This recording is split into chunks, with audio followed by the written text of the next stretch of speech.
In today's video, we are going to talk about how the blinds work in Texas Hold'em poker and how it is related to poker strategy. Consider subscribing to the YouTube channel and giving this video a thumbs up to get all of our poker strategy videos. So starting off, we are going to cover what the blinds actually are. The blinds are forced bets posted by players to the left of the dealer. In almost every situation, there are two blinds, the big blind and the small blind. The small blind is posted by the first player to the left of the dealer button, and the big blind is then placed by the next player to the left. These forced bets or blinds exist because poker games like Texas Hold'em and Omaha are usually played without antes. The blinds or blind bets are used to introduce a regular cost to play in the game, which induces players to enter pots as they have some amount to play for and must try and compensate for the cost of paying the blinds every orbit. In most circumstances, the big blind will be equal to the minimum bet in whatever stakes game you are playing, and the small blind will be half of that amount. For instance, in a 5-10 game of Texas Hold'em, the small blind will be $5 and the big blind will be $10, which is also the amount of the minimum bet for the game.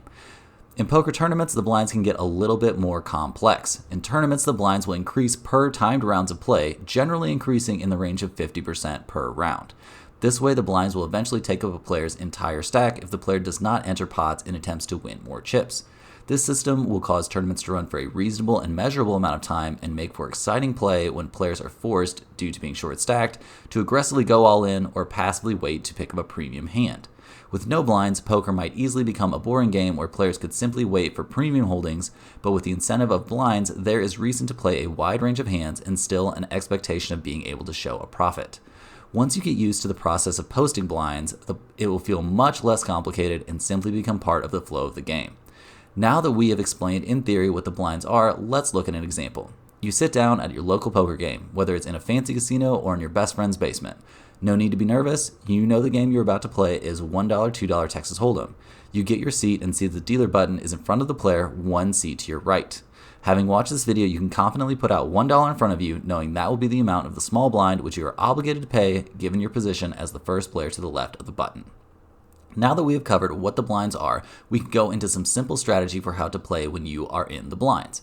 For small blinds, here are a few key points to keep in mind. When the action folds to you in the small blind, that's great news. It means you now have only one player left to beat in order to take down the blinds and win some money. You should be open raising with all the hands marked in red on this range chart. This will give you a great shot at winning the pot right away. You should always avoid calling raises from the small blind unless you have a very good hand, as you will be out of position if your opponent calls. For an explanation of what position is in poker, see my video titled, What is Position in Poker?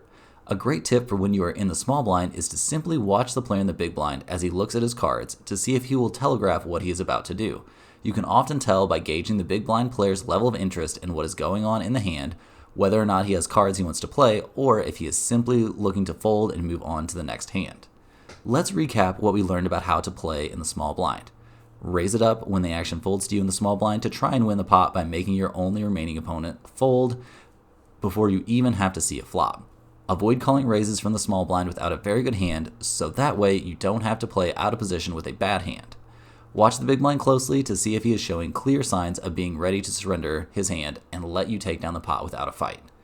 Now we are going to look at how you should be playing the big blind. First of all, when you're in the big blind and facing a raise, you need to pay close attention to the size. Just because you already have one big blind out there doesn't mean you need to be calling a large bet. Against bigger size bets of 4 or more big blinds, using a raise or fold strategy will work well. If your opponent has made a small wager of around 2 to 3 big blinds, it can be just fine to call and see a flop with a wide range of holdings. When playing the big blind, you are going to be in position against the small blind, meaning you get to act after they do.